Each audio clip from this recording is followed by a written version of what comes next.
Welcome back, everyone, to another fantastic episode of the Every Pokemon Episode Ever podcast. I am one of your hosts this week, Professor Chris G.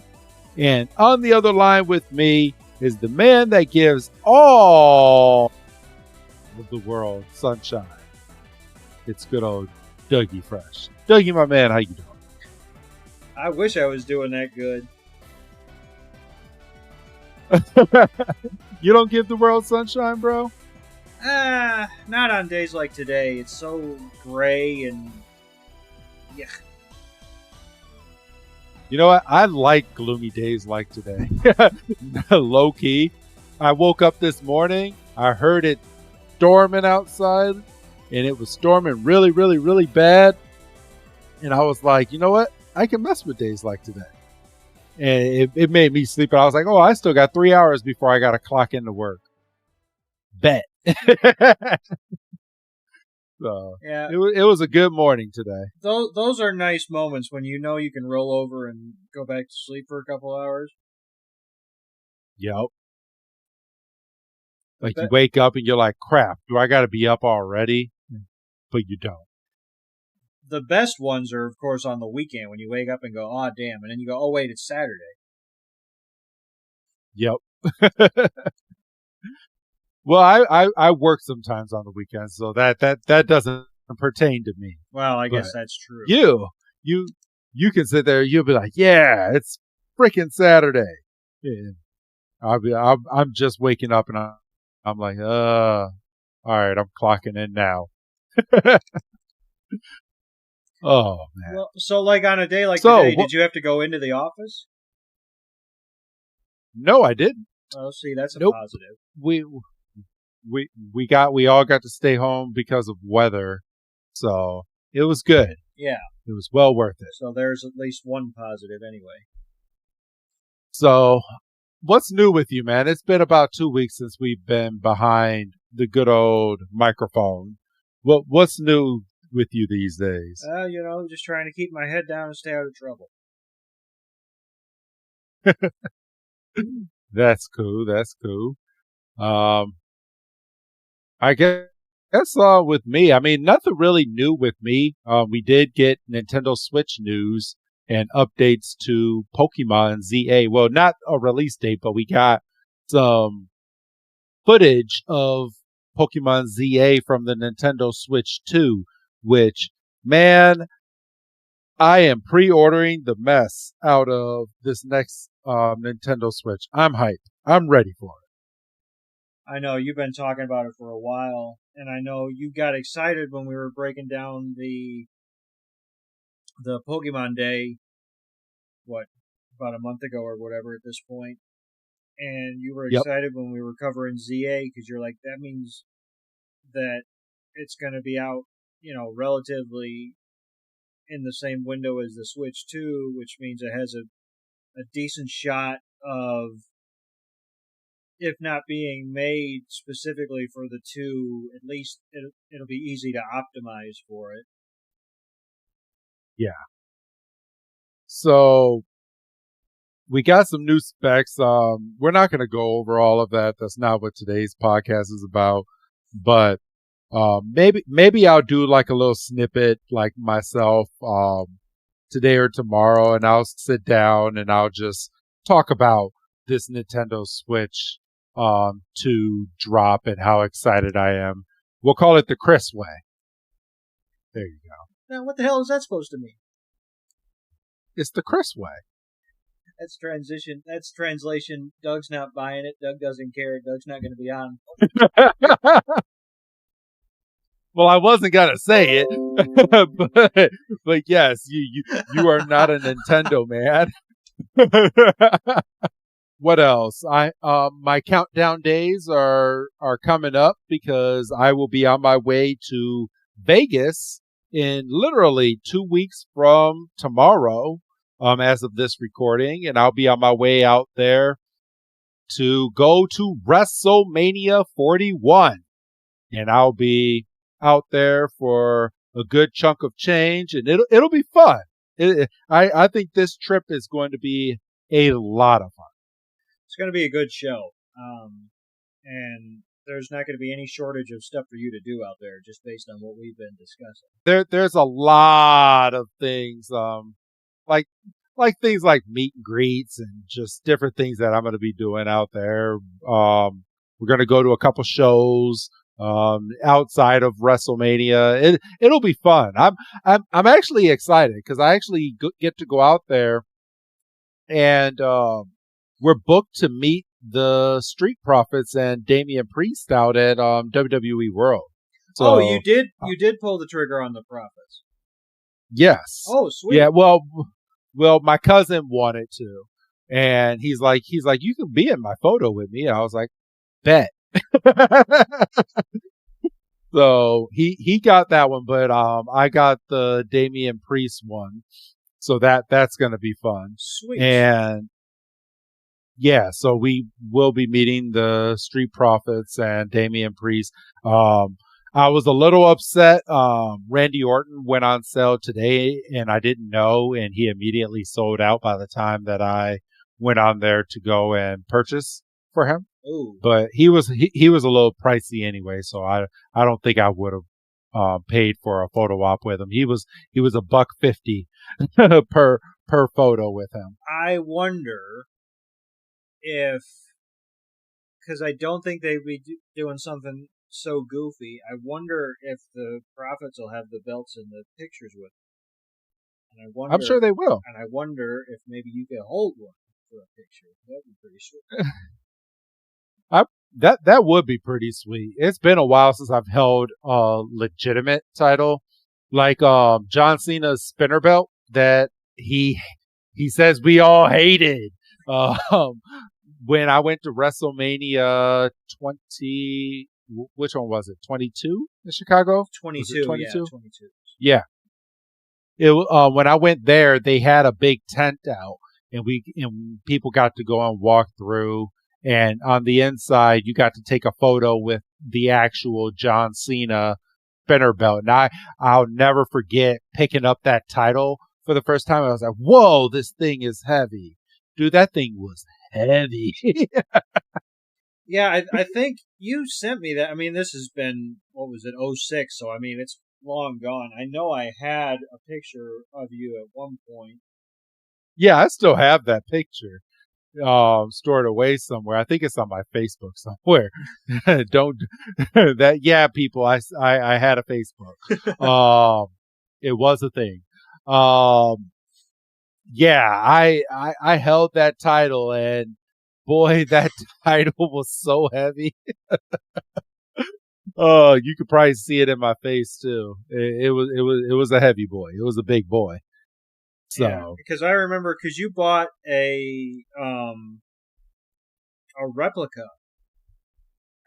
Yes. And you were like, this ain't even, what did you say? Like, this ain't even half of it or something. Yeah, so they had two different versions. So they had like a kid version of the title belt, and then like the adult version. And if I'm remembering prices right, I think the adult was like $400 or $450, and then the smaller one was about like $200 or $300. I think it was $300. And I was like, I'll take the little one. Yeah. So, and that one was still pretty heavy, but it wasn't as heavy as the other one. And boy, I had that spinner belt. And when I tell you that I jammed my finger in that spinner belt many times spinning that thing, it wasn't a safe title belt. That thing hurt. No, it really wasn't. I mean, because I remember it wasn't. I would take my finger and I'll start spinning it really fast, and then my finger will slip, and then it'll get caught and it'll go whack. I was like, that hurts. Because I remember being over at your house and we were passing it around, and you're like, watch the center plate, and we're like, oh, watch the center plate. I'm like, spinning it. Like, ow! You're like, I told you. So, yeah, I actually still have it around here somewhere. My daughter likes to run around the house with it. Oh, nice. Now, my son used to run around, but he's too cool for school these days. So he's not touching no WWE title belt, but my daughter is. So it's still cute. But you're not here to listen to us talk about wrestling. That's another podcast. We are here to talk about Pokemon, and we have 2 new episodes that we are going to go over today. Today we are going over episode 137 and 138. The first one titled Grin to Win. Translated in Japanese is Big Panic Kimawari Contest. Premiered in Japan February 17th of 2000, and here in the States February 10th of 2001. And whoa, we are going back in time for this one. Episode 138 is titled Chikorita's Big Upset, or translated from Japanese, Chikorita's Jealousy. Oh, I kind of like that better. So do I. Premiered in Japan February 24th of 2000, but this episode actually premiered January 20th of 2001. So before the first episode that we're getting ready to go over. Oh, isn't that weird? That's interesting. Yeah, they actually did a double pack of episode 137 and 139 premiering the same day on Kids WB. And episode 139 is Foul Weather Friends, which we'll be doing next week. So yeah. Sweet. But I'm going to go ahead and get up the episode proper this time because I hit the button. I hit the button early and it scared the mess out of me and I clicked it off. That's what happens when you have headphones on and you're doing a podcast. All right, let's see. Here it is. And let me make sure volume is not on. There we go. So we don't get any strikes here. And we are going to go through with this episode. Are you ready to start the episode, brother? Yes. All right. So we start this week's episode with our heroes walking through a forest, and they are really, really thirsty. And as they're walking through, they end up finding what looks to be like a water line just like planted to the ground, and it's spewing out water and it has a small leak in it. And they're like, oh my gosh, is that a mirage? And Ash is like, he's like, I don't think so. He's like, if it is, then we're all seeing it. And they're like, oh, the gods from the heaven have given us water. I'm so thirsty. They didn't say that, but they might as well have. But they start walking over towards it, and this lady goes over to fix the leak that's sprouting out the water of this pipe. And then she introduces herself as Sornissa, and she's like, oh, hi, travelers. And Ash is like, oh my gosh, can we have a sip of that water? We're very parched. And she's like, oh, of course. And then we kind of fast forward a second. And, well, Brock has his little moment with her. And he's like, oh my gosh. He's like, you know what? He's like, you are really, really pretty. Oh, kind miss, I can't begin to express my gratitude. But perhaps if I had your email address or beeper number, we could arrange to meet sometime and... She's not going to give you water if she thinks you're all wet. She starts going over to fix the leak some more and to tighten the nut back up because they kind of loosened it up so that they can fill up their water bottles. And right when she's getting ready to do it, Brock runs over and he's like, you know what? I got this. And he goes to tighten it up, but he accidentally loosens it or pinches it, and the water just splurts all up in Brock's face. And Misty is like, she's not gonna like you if she thinks you're all wet. Oh yeah, I was like a couple seconds ahead on that. My mistake. So, uh, so she tells them, "Oh, you know what? If you're heading into town, you can come with me, and I'll show you the way over into town, and then I'll give you this part, bro." So we get back to her, her home, and she's got like a little sanctuary. It's Kind of. in Bloomingvale, by the way. Yes, the town is called Bloomingvale, and Sunrisa has like a little sanctuary. She's got like a greenhouse in the back, and we find out that she raises sunflowers. And I made a note here because it was kind of irritating me when I was watching it, because the sunflowers come out of this greenhouse and they're saying sunflower, sunflower, sunflower. And what's Ash's immediate response? Well, what are those? Well, they just said their name like 5 times. And then, he has to bring out his Pokédex so he can, register it, and we get the obligatory, definition or whatever. And you want to know something funny that kind of goes with this episode? Yeah.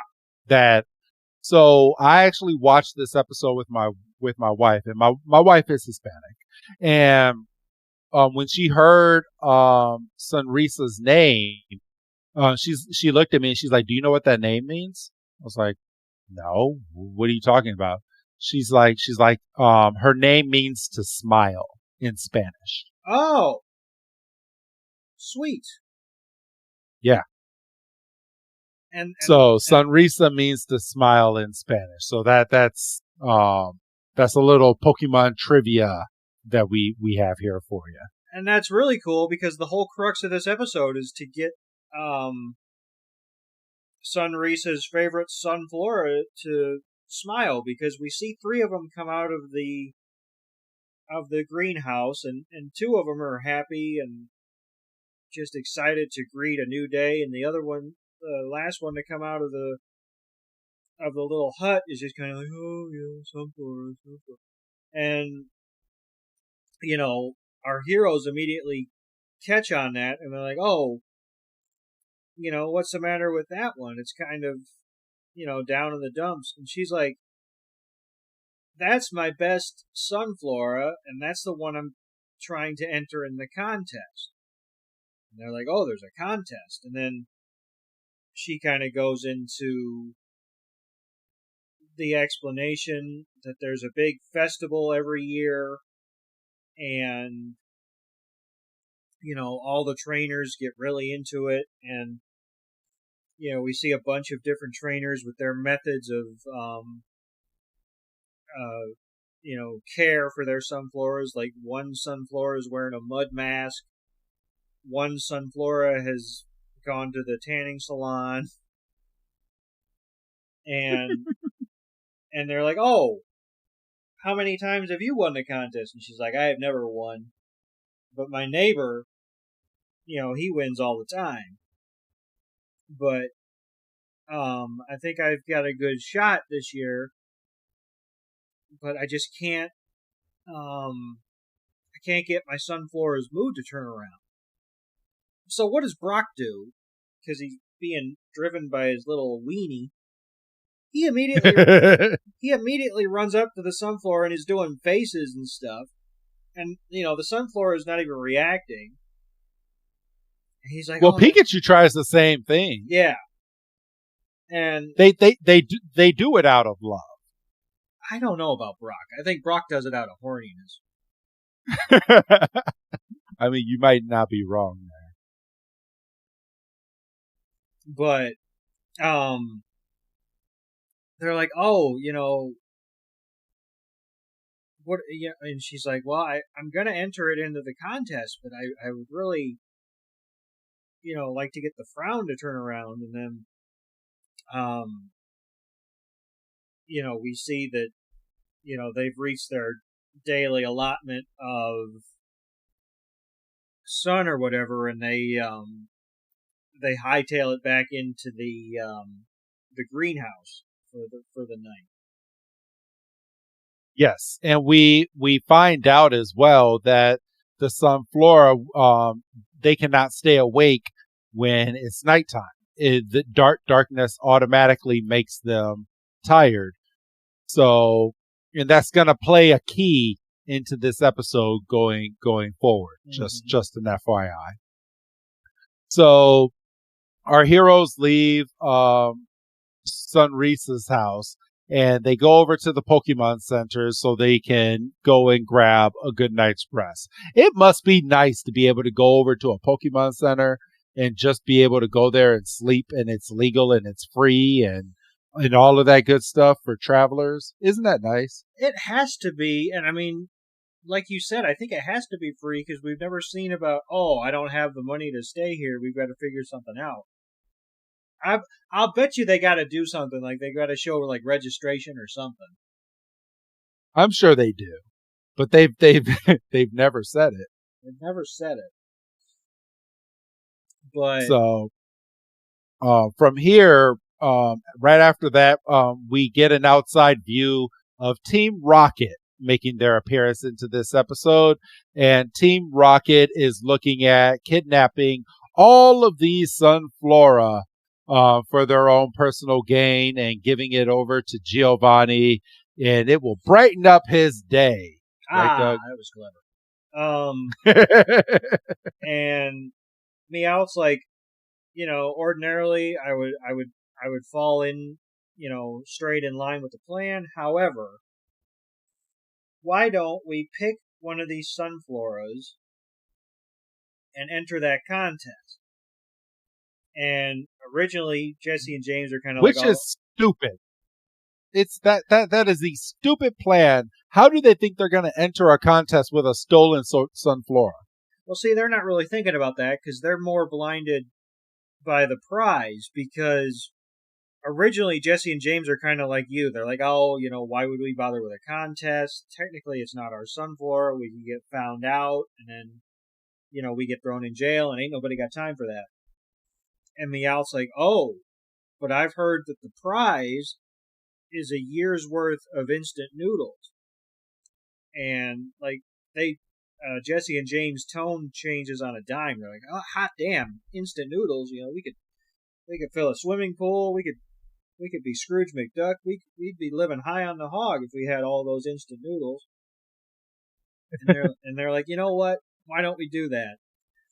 And then we find out that James has a bit of a green thumb because he used to help his grandmother in the garden back at his estate. So we get another check mark in the James was a rich boy, which of course, we've had multiple episodes about at this point. So he's kind of going up and down the rows in this greenhouse, and he's like, oh, this one's petals are uneven. I don't like the look on this one's face. He's just like, he's nitpicking, and Jesse has a bit of a sus line, and I mean, I know I'm reading too much into it, but I wrote it down, so here it is. She's like, oh, all these Sunflowers look the same. I was like, that's terrible. That's awful. But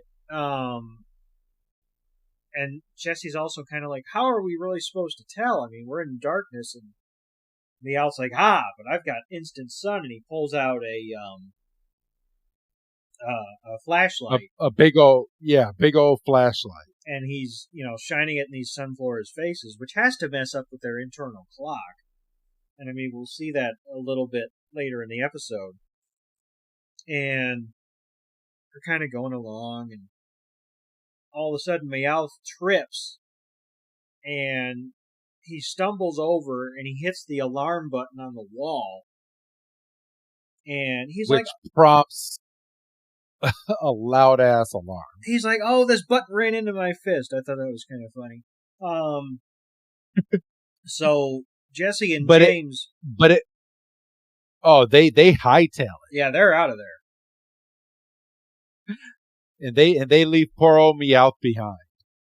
So,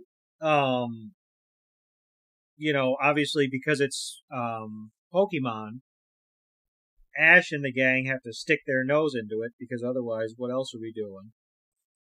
And yeah, like they all the way from the Pokemon Center, which they do to their credit, the Pokemon Center is not that far, but the way they painted the picture of them finding this Pokemon Center was pretty far.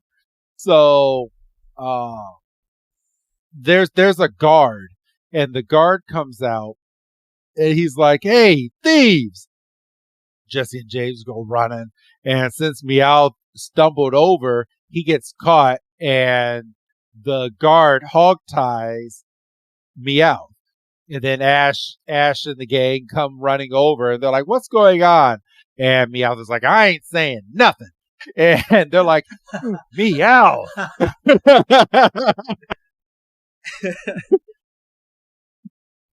And it's at this point that that they kind of fast forward back over to the Pokemon Center, because Meowth basically ends up agreeing that he'll help them if as long as they'll release him back over to Team Rocket.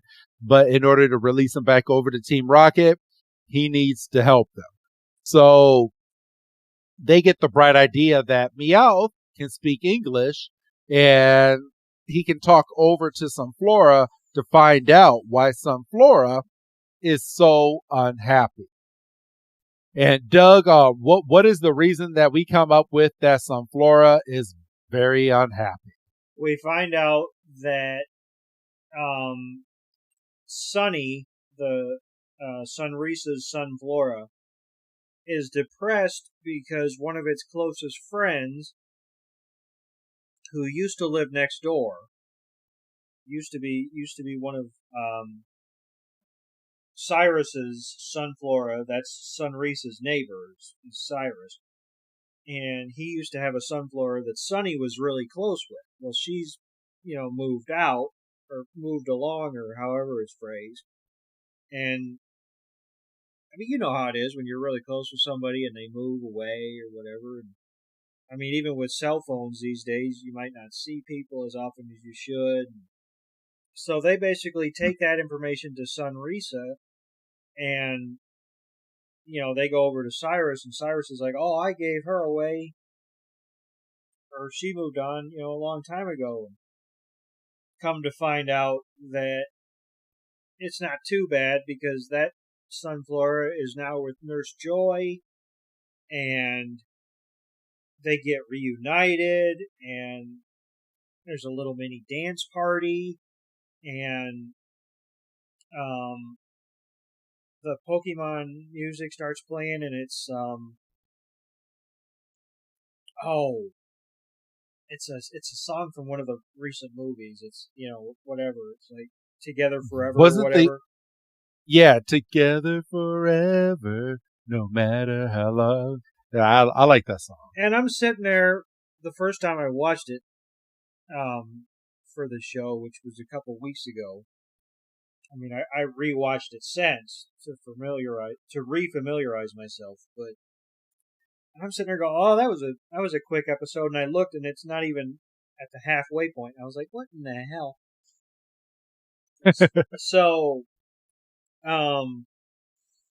So Nurse Joy is like, "Oh, anytime Sunny is feeling down, you can come over and we can go to the park, and it'll be grand." And then so Sunrisa's happy because Sunny is now feeling better than it's felt in a while, and the contest is right around the corner, and she was already training Sunny so well, even with the frown.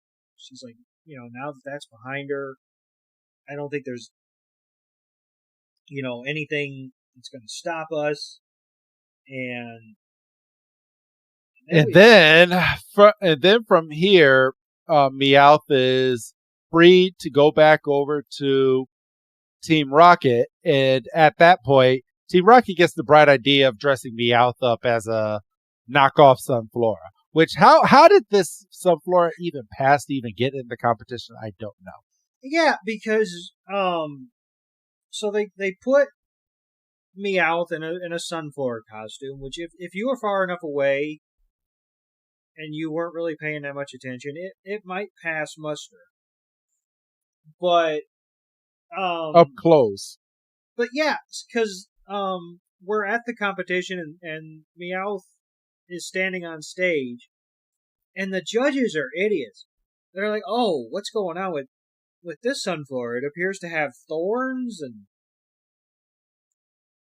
the look on his face is a little off, but it's kind of unique."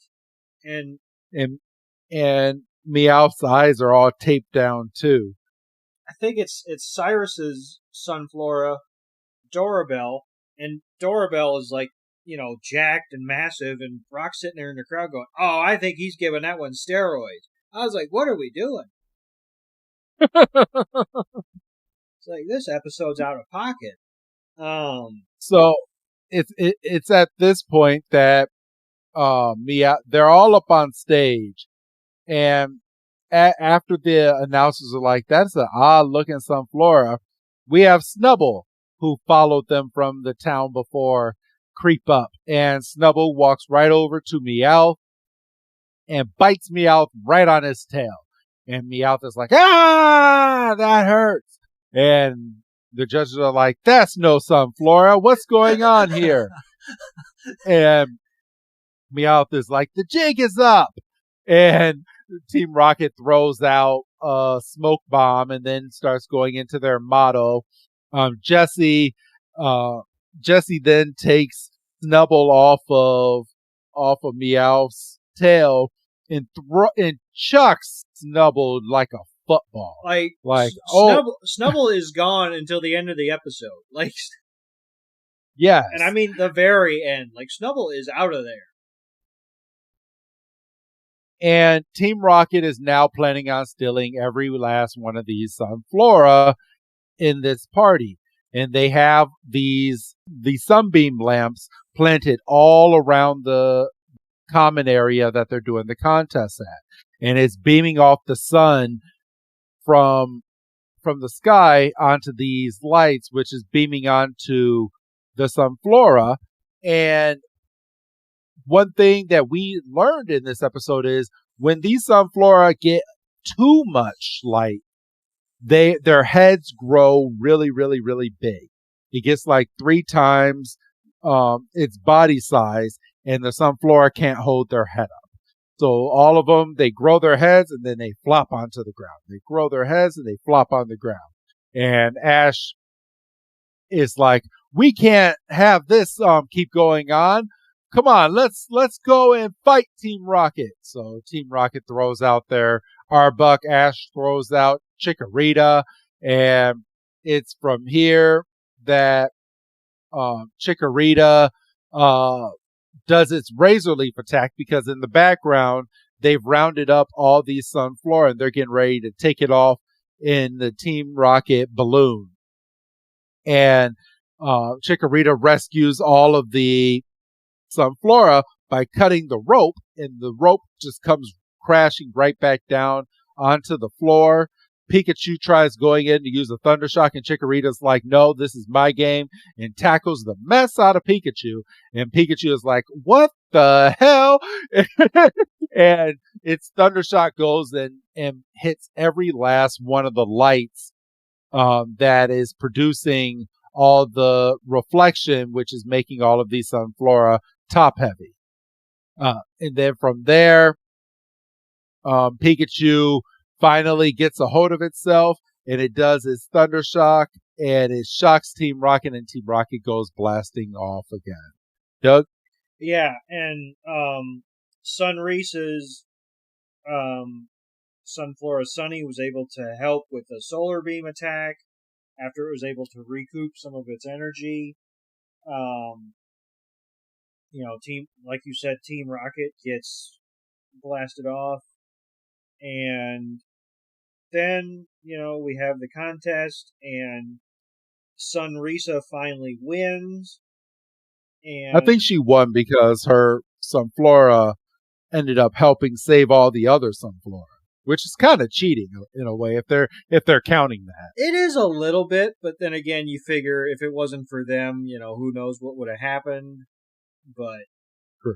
And then Sun races happy, and she's like, "Oh, I never would have won without you three because you helped me kind of figure out what Sunny's problem was, and how will I ever repay you?" And Brock's like, "Well, I could still use that email or pager number." And she's like, "Get out of here! What are we?" And that's pretty much it. I mean, yeah. So that's the end of the episode. And Brock is walking away, and he's all in tears. Yeah, like they're waving goodbye, and Brock's is full on just breaking down. Just, okay, Brock. He's like, "Oh my gosh, I'm never going to see her again because they're never going to make another episode with her." And you're right. You're right. You would be correct. So, all right. So that's the end of that episode. Now let's get into the funniest episode that we're going to do all day today. AKA boy, the oh one boy. with the most substance. Yes. So it was fun going over that last episode, but now let's get into Chikorita's big upset. And you know what? I don't know which one to believe, because Bulbapedia has the Japanese title translated as Chikorita is in a bad mood, as Wikipedia has the episode as Chikorita's jealousy. Yeah, I'm seeing that. So I'm going to go with Chikorita's jealousy. Yeah. That's one. Mainly because we like that one better. Yeah, I do. I don't like the way that Bulbapedia has the episode asking us a question. It's not for us to figure out. Yeah. So, all right. Let's go ahead and start. So we start this episode, unlike other episodes, we actually start with Ash training his Chikorita in a Pokemon battle. It's Chikorita versus Raticate. And Raticate is going in and he uses Hyper Fang and he hits Chikorita. And Chikorita's like, "Oh, that hurt, but you know what? I'm still in it." And then Chikorita goes running in, and Raticate comes back over and uses Hyper Fang again. Bam! And Chikorita's like, "Oh my gosh, that hurt." And Ash is like, "You know what, Chikorita? This is probably not your battle. I can tell you're getting a little bit tired. Why don't you come back?" And Chikorita's like, "No." And Ash is like, you still want to battle? And she's like, "Yeah." And he's like, "Oh, okay."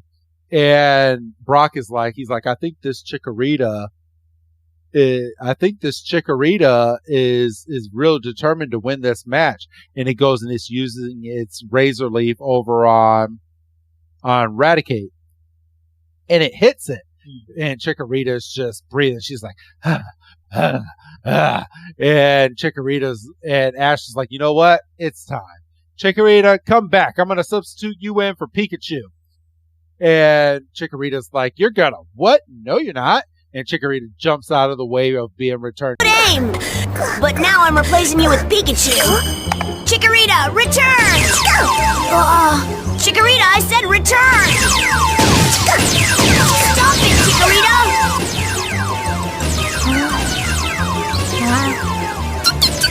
Pika. Get back here, Chikorita! Return, now! Dinner time! Oh. Raticate, return! Huh? What are you doing? We're in a battle here. You can't just leave. Sorry, it's late, and I can't wait all night for you to get your Chikorita to listen. Bye. Chikorita, we would have won for sure if you'd have just listened to me. He must have been doing this for about 30-40 minutes, because when he starts doing it, it's daylight out, and then we fast forward, and it's nighttime, and Ash is like, "What are you doing?" He's like, "We're in the middle of a battle." And he's like, "Yeah, well, I'm going to go eat. I can't sit here and wait while you try to get your Pokemon back into his Pokeball. Burns. Bye. Burns. And he just, right? And he's like, I got better things to do. My mother cooked me a meal. And Chikorita is sitting here and it's like, yeah, run. And Ash is like, looks over at Chikorita. He's like, you see, Chikorita? He's like, we could have won this battle if you would have just gone back into your Pokeball and let me substitute you out. Return. And Chikorita's like, huh? And then it goes right back into the Pokeball. And then I'll let you go over this next part of the scene, bro. So after that, we're at the Pokemon Center, and everybody's having a bit of dinner. All the Pokemon are out. They're all having a communal dinner, and Ash kind of looks over and sees Chikorita sitting by itself, looking out the window.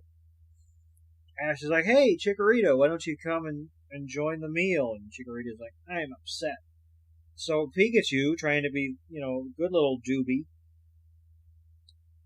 although I will say he only did bring over one piece of kibble, but he brought over a piece of kibble for Chikorita, and Chikorita's like, I don't want your pity. Ha! And and Ash is kind of sitting there, he's like, that wasn't very nice. And I wonder what's gotten into Chikorita. And from behind us, we hear, well, sometimes Pokemon can be hard to read, or however. And we turn around, and it's Nurse Joy, but she's wearing glasses, and her hair's in a knot, and she's like, I am a psychiatrist. I have a degree in Pokemon psychiatry from, I'm going to get it wrong. I want to say Viridian City University or something. Celadon Let me University. see. Celadon, yes. I had like a 1 out of 8 chance.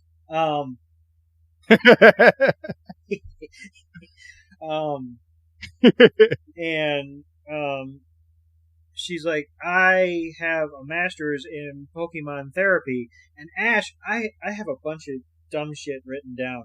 He's like, is that a new Pokemon? I was like, oh. And then I kind of remembered. He's 10 years old. I know, and it's like 99, 2000. We weren't as familiar with therapy then as we are now, but I just rolled my eyes so hard I almost fell over. And she's like, I could have a counseling session with you and Chikorita, and we could get to the root of the issue. And Ash is sitting there going, I'm not sick. I don't have a problem. Typical male machismo, stuff. But as you pointed out, Ash is 10. We're not as familiar with therapy then as we are now. Frickin' Brock is like, I have a sickness when I'm not near pretty women, so I must be doing pretty well right now. Misty. And Misty comes over and grabs Brock. Like, you're the one that needs therapy, not Ash.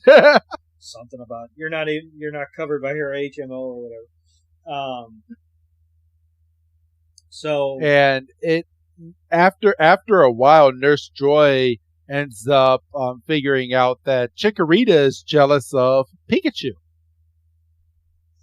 Which, and I was kind of thinking about this. You understand it, right? Because, we saw in the last episode, as soon as Ash threw out Chikorita to battle Arbok and Weezing, like, Chikorita immediately jumped on Ash's shoulder and nuzzled into his neck. And Ash is like, yes, that's very nice, but we're kind of in the middle of something. So, like, yeah, even in the heat of a battle, it had to get a little bit of loving. And, back to the therapy session, Nurse Joy's like, Chikorita felt like it was close to winning that battle. And, and then you stopped it. Which I think is ridiculous, because Nurse Joy wasn't there watching the battle. Chikorita was getting gassed. Yeah. Ash, was looking out for his Pokemon. And he's like, I've got Pikachu up my sleeve. I've got this in the bag. But Chikorita was like, no, I started this. And I'm going to finish I'm it. going to finish it one way or the other. And then Ash is kind of sitting here, and he's poor kid's kind of defending himself. He's like, I don't play favorites with my Pokemon. But Nurse Joy's like, well, come with me. I want to show you something. And she's got like I hate to use this term twice in two different episodes, but she's got like a greenhouse area. And yeah, she's like, I'm sure. Well, it is a greenhouse. Well, yeah, I guess it's just kind of a coincidence that, we just covered the Sunflower episode. She's like, I'm sure Chikorita will feel more comfortable in this environment, and, she'll be relaxed, and you'll be able to call her back in, and there won't be any problems, and he does it. And she goes into the Pokeball with no fuss. And she's like, why don't you leave Chikorita here for the night? It can recharge, and, we can see where things are sitting in the morning. Worst mistake of the episode. Yeah, a lot of mistakes were made in that moment. So, all right. So the next morning, I mean, we end up seeing that Chikorita has left the Pokemon Center because Chikorita's like, "Oh, you're abandoning me," and I'm thinking that's what Chikorita thought. Like you kind of get that vibe too, right? Yes, I'll agree with you on she felt like she was abandoned, but I don't think she was upset. I think she was just like, because she like worked her way out of the Pokeball, and she's like, I got to get back to it. Like, I think in the back of her mind, I think she understood what Ash was doing, but she's like, I'm better now. I'm going to go back. And Pikachu had gotten up, and I don't know what his goal was, but he sees Chikorita break out of its Pokeball and, get out of the greenhouse, and is working its way back to the Pokemon Center. And Pikachu kind of tracks it down and is like, yo, what are you doing? You can't be leaving. You're supposed to stay in the greenhouse. And Chikorita's like, back up, Chuck, and kind of throws a razor leaf at him. And Chikorita gets into some tall grass and is able to evade Pikachu because Pikachu loses track of her. And Chikorita doubles back, but instead of heading towards the Pokemon Center, ends up in a warehouse. And nothing scares this Chikorita. No, this Chikorita doesn't give a flip about nothing. Because she gets in there and she encounters some, I'm going to call them like thuggish Pokemon. Yeah, like I think that's fair, yeah. Some like really, really, really rugged Pokemon on the inside. So she goes in there and goes to sleep, and she's awoken by a Machoke, a Hitmonlee, a Hitmonchan, and a Primate. Who's the ringleader, by the way? The Primate's the ringleader. Yes. And Chikorita wakes up and is like, all right, guys, just don't bother me. I'm trying to sleep. Just be quiet. And these Pokemon are like, I don't think you know what you've gotten yourself into right now. And they go in there and they start attacking Chikorita. And Chikorita is like, you know what? All right, if that's what you guys want, then we can fight. And she takes out her Vine Whip and just starts whipping the mess out of the Pokemon, Doug. Yeah, she goes right at the Primate, who we've established is the leader. She hits it with two decent attacks, two decent Vine Whips, and they do the stereotypical like jump in the air. The attack happens midair. They both land, and then the primate ends up falling over. So Chikorita took this primate down off of 2 vine whips. So how tough is this primate really? Yeah, for real. And so Chikorita's proud of itself because she's like, I took care of him. And then the other 3, you kind of think, oh, they're getting ready to bow up at her. And Chikorita's like, I ain't backing down. I got more where that came from. And Machamp, Hitmonlee, and Hitmonchan just immediately bend the knee. And they're like, oh, you're the new leader because you took down, Ace over there. And Chikorita's like, I can get used to this shit. And and then we fast forward to the next morning, and everybody's looking over the footage. Because they showed when Chikorita and Pikachu are running out of the greenhouse. They show that there's and Ash has enough nerve to blame Pikachu. Is like, what the heck were you thinking, Pikachu? And Pikachu's like, I was trying to help. I was trying to play peacemaker. Because he says something like, I understand that you might blame yourself, but there was no need to. And Pikachu's like, I wasn't doing anything.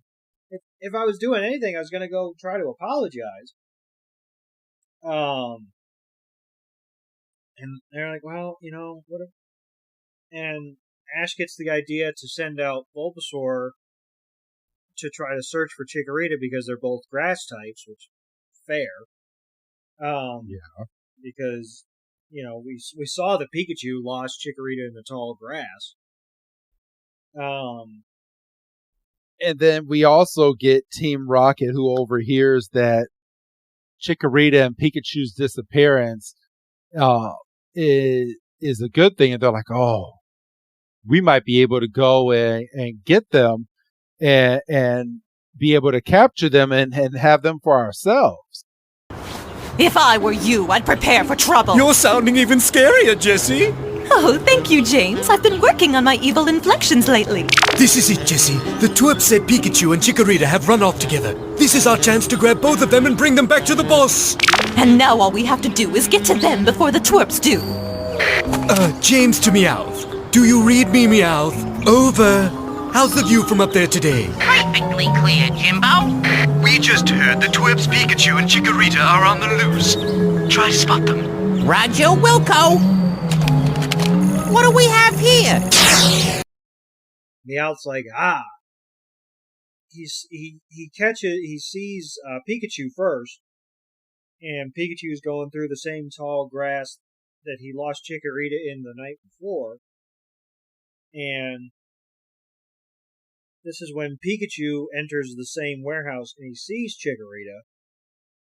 And Chikorita's like, I'm still not going with you. Turns out I got a good thing going here. And yep, has its own gang and everything now. Like I'm it's kind of like one of those situations where I'm the captain now. And Jesse and James pop up in the doorway, and they have to do their motto, of course, because it wouldn't be a Team Rocket if we didn't get at least some semblance of the motto. And James tries to get him in a net, and this is when Primate makes an appearance, because we hadn't seen that Primate after Chikorita knocked it out with the Vine Whip. Yep. And so it's back to get its gang back. And, and it's at this point Team Rocket gets the bright idea. They're like, you know what? We spent all this money on a machine. Let's go ahead and use it. Because at first, the gang in Chikorita scares the mess out of Jesse and James, and Meowth is up in the hot air balloon, and they're like, and he's like, "Don't forget we have a machine." And Jesse and James is like, "Oh, right." The thing and we used all Meowth, our savings on. Meowth goes and he presses the button, and this big old Michelin Man looking machine just pops out of the ground. And when I say that, like this machine is literally made of tires. Like it's full blown a copycat of the Michelin Man. Okay, don't you agree? And you're 100% right. I should have said what I have in my notes is it's the rubber iron giant. The rubber iron giant. Rubber iron giant. Yes. Which now that I'm saying it out loud doesn't make sense because what the heck's a rubber iron anyway? But that's what I had in my notes. But yes, you 100% hit it on the nose with Michelin Man. So it's the gang goes over and starts trying to beat up on the Michelin Man, and it does one thing after another. It punches Hitmonlee, it punches Hitmonchan, it punches Machoke, and then it punches Primate, and all four of them are knocked out.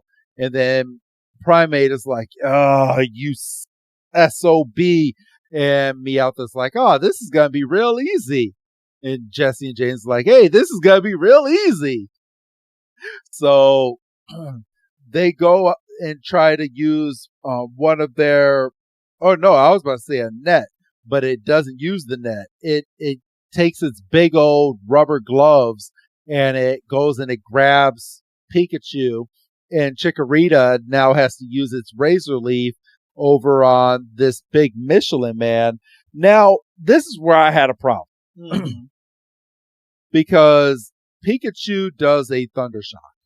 With it being surrounded by all that rubber, should not have been able to get into contact with Jesse and James. But it fries them.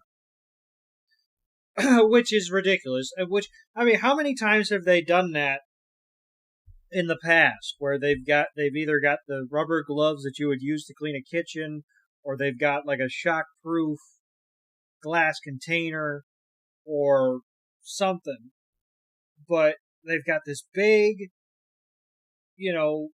rubber machine, rubber robot that should absorb every bit of electricity. But there's one, it's kind of like, and I'm not a Star Wars fan, but I know the reference. It's kind of like that one sliver in the Death Star.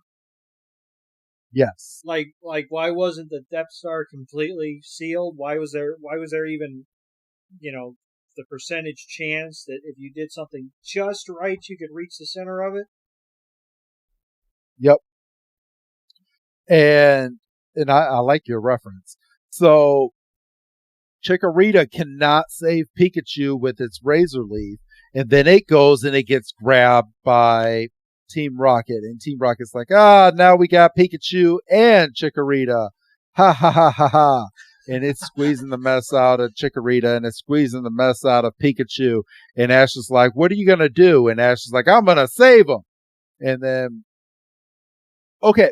And before this episode, like what made me a little upset is that Ash normally doesn't have two of the same type of Pokemon on his belt, but right. he has Chikorita and Bulbasaur on his belt currently at the moment. Right. I think this might be one of the only times that he has both of them. But actually, I don't even know where I was going with that because he doesn't end up even using Bulbasaur. He jumps up and he tries to grab Pikachu and Chikorita, and he misses, and he's going crashing to the ground. And Chikorita uses her Vine Whip and grabs Ash while in the arms of this big Michelin Man. And Ash gets the bright idea, "Hey, Chikorita, whip me up." And she's like, "I will try." So this 100-pound boy, while Chikorita is being squeezed, it just whips him up onto the top of the Michelin Man. And on top of the Michelin Man is a big satellite.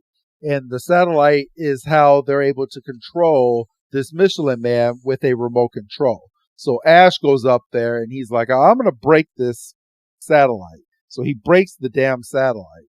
And the Michelin Man starts going out of control. And Meowth is like, oh, geez. He's like, this is not good. And it releases Pikachu and Chikorita, and Ash goes and just jumps down. And it's from here that the Michelin Man goes over and starts grabbing the rope that's holding Jesse and James at this moment. And Jesse and James is like, Meowth, help us. And he's like, all right, I'll help you, but you're not going to like it. He goes and he goes and he cuts the rope that Jesse and James is on in order to save them, because that's the only way for them to be able to get down at the moment. So he cuts it, and Jesse and James go plummeting to the top of the Michelin Man, and their body goes through the top of the Michelin Man, which ends up blowing up the Michelin Man and blowing up the balloon, and Team Rocket goes blasting off again. I know that sounds like a lot, but you'd have to be watching the cartoon to really understand that it was like kind of a perfect sequence type of thing. Yeah, and Doug? Meowth has a line where he's like, time to cut my losses, and he cuts the ropes. And, Jesse and James landed exactly in the perfect spot to cause catastrophe. And Meowth, I don't have the line directly in front of me, but he's like, well, that didn't work. And, the machine blows up. And, they go blasting off again. And then we see Chikorita leaving the warehouse, and the fighting Pokemon still have respect for her. And then, we get the stereotypical wrapping everything up because our hero's got to be leaving town. Ash thanks Nurse Joy for helping diagnose Chikorita's jealousy. And then we get the first real test because Pikachu is on Ash's shoulder, and then Chikorita jumps on the other one. Yes. So Ash is sitting there looking like a Blackbeard pirate. Just got two Pokemon on his shoulder. What do his other Pokemon think? They're not jealous because they understand. Well, I just it's like if you're Heracross, and you were helpful because at one point Heracross used its horn to launch Ash near the Michelin Man, which brings more questions of how light is Ash or how strong is Heracross's horn. Yeah. And Heracross is sitting there and go, I helped, I wasn't sucking sap like I've done before, and I'm not sitting on anybody's shoulder. He's too big to be sitting up on Ash's shoulder. Well, that's fair enough, but And Bulbasaur has had over a year of sitting on the shoulder. He can let Chikorita have this one. Yeah, Bulbasaur. To quote you from earlier, Bulbasaur is too cool for school at this point, probably. Yes. Because Bulbasaur could evolve at any given moment if it wanted to. And he could become the next favorite grass Pokemon. But yeah, that and then our heroes end up leaving, and we get the to be continued until the next episode. So these were two decent episodes. I like the second one better. But two good episodes. Yeah, there was a little bit more development in the second one, but the first one was a decent, no stakes episode, just kind of all in all a chill episode because but it was weirdly paced because you got the resolution of Sunny was depressed. But now they're back together, and it's like I say, I don't even think they were at the break point yet. So, but they did. I think they did a good job of establishing that Team Rocket wanted the instant noodles, and they almost had it kind of sealed up. But Chikorita's jealousy actually caused Team Rocket's downfall in that episode because, as you pointed out, Chikorita tackling Pikachu threw Pikachu's Thundershock off. I mean, I'm not going to relitigate that again, but I did like that, we had that moment in that episode, and then we were able to expand on that for the entirety of this episode. So I thought they came together well in that aspect. Yes. So, for these episodes, I'm ready to give the first episode that we did, a solid, I'll give it a 2.5. And then I'll give this next one a 3.5. You read my mind on the first one. I was sitting 2.5. I had that locked and loaded. I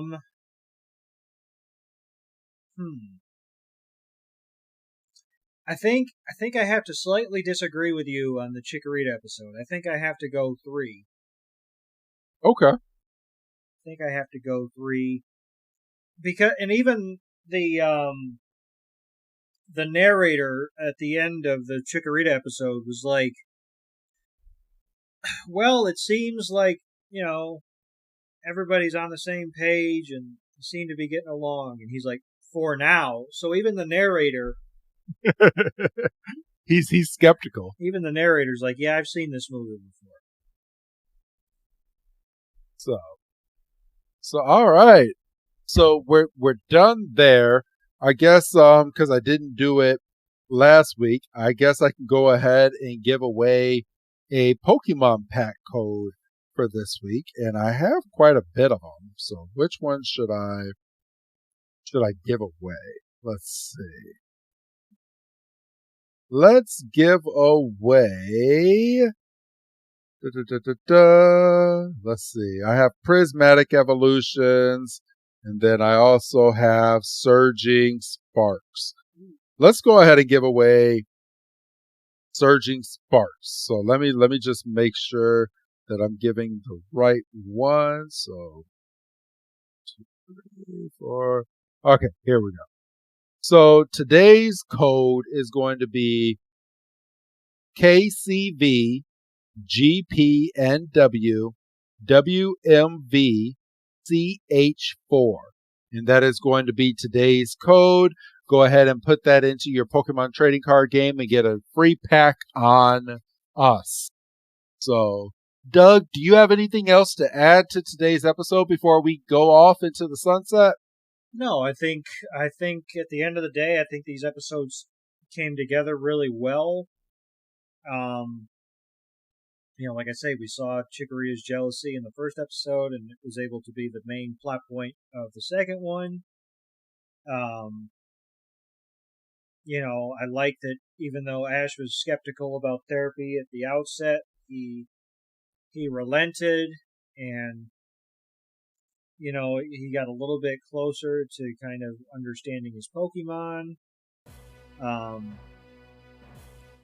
We got to see Professor Oak and Muck in the second episode. He didn't ask Professor... it's always... Oh, he didn't ask Professor Oak what? He didn't ask Professor Oak if he knew what might be up with Chikorita. I think he just called it glow. He's like, look at my badge. And Ash is a straight up telemarketer. He called during dinner because he said, "Oh, Muck gets antsy during dinner, or he gets excited right before dinner." So Ash is a telemarketer, confirmed. Yeah. But yeah, so 2 decent episodes. I do believe that the second one was a little bit stronger, but all in all, I think it made for a pretty satisfying podcast episode. All right. So then go ahead and give your goodbye, Doug. Goodbye, Doug. And this is Professor Chris G telling all of you we will be back for another episode. So tune in. Have a good night, everyone.